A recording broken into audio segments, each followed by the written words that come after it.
Look at this. Here's Andrew Coyne of the National Post at the time, ripping the proposed media bailout. Back in 2019, he wrote this. Of course, he took the bailout. So did the Globe and Mail, where he now works. What a laugh to see this criticism in the CBC, again, from a couple years ago. They received $1.5 billion a year from the government. They were saying, we don't like the media bailout. Look at this one here. Journalists question it. Yeah. Then they all took it. Every journalist in that story took the bailout. Here's Bob Cox from the Winnipeg Free Press, who led the charge for the bailout and was first in line at the trough. Cox said revenue in the Winnipeg Free Press had fallen over 30% since mid-March, and he's heard revenue dropping 40% elsewhere in the industry. Unless you're a company that relies entirely on readers for your revenue, you're in a lot of trouble, he said. Yeah, if your readers don't like you anymore, they don't trust you anymore, that's a sign that maybe you're doing things wrong. How about listen to your readers and respect them instead of just asking Trudeau for a bailout because your own readers don't like you anymore? Well, here we are 2 years later, and it's the eve of the next election where a key issue is Trudeau's planned censorship of the internet.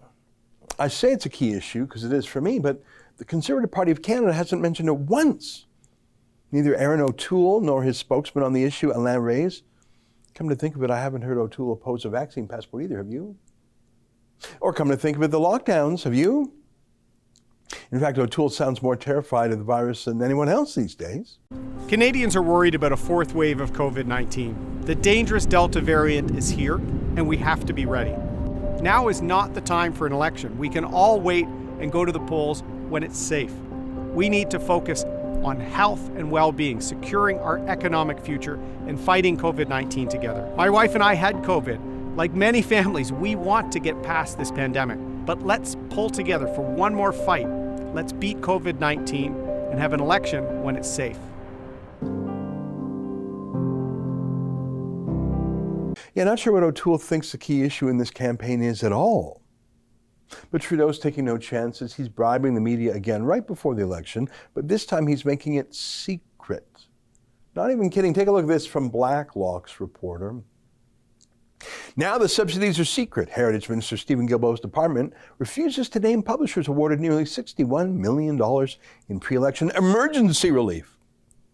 The grants were to ensure readers receive timely information they require from the government. Guilbeault wrote in a letter to MPs, quote, "These measures demonstrate the government's commitment to both a robust, diverse, and sustainable news ecosystem and ensuring Canadians can receive the timely information they require from the government," Guilbeault wrote in a July 21 letter to the Commons Heritage Committee.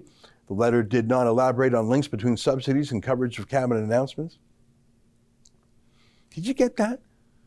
If Trudeau didn't pay reporters a $61 million payout, they might not report on what the government's doing. So it's an emergency. Better get them that money quick before the election, or they might not cover the news? Really? Do you mean they might not report friendly enough? Is that what you meant to say? Or they might not report pro-liberal enough? Is that what you meant to say? You really think that reporters who are working right now, writing stories for the news right now, you really think they wouldn't cover this election, cover the news right now, unless you gave them a $61 million bonus right now before the election? Is that what you're saying? But here's the most interesting part. Staff would not answer repeated requests for names of publishers and the amounts they received under the ad hoc program called Emergency Support for Cultural Industries. Why is it secret? Well, because we're in upside-down times. In the before times, the media rooted out government secrets. Today, media bailouts by government are the secret. So why would the media expose themselves? In the past, corrupt businessmen would secretly pay politicians to get their way. Now, politicians secretly pay money to corrupt businessmen to get their way because those businessmen are the owners of the mainstream media. It's the government paying the bribes now. That's upside down. This article in Blacklock does name some names, no newspapers, but a list of magazines that took other cash. It includes children's magazines like Chickadee, which got $1.35 million. I wonder how that will politicize that children's mag. I bet it will. It's quite something. Pacific Yachting Magazine got $250,000. I have to say it like that. Because if you've got a yacht, you probably need working men and women to subsidize your yachting magazine. I'm serious. The gossip rag, Frank magazine, got $110,000. Let me guess. Fewer gossip items about Trudeau, more about his opponents, just going to guess. $1.5 million to the publisher of Reader's Digest.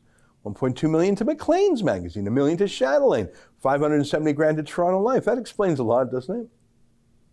But that's chicken feed compared to $61 million in emergency pre-election spending to reporters covering the election. You know, in the past, this would be a scandal and a dozen journalists would have dug into this story, but they're the ones who are being hidden here.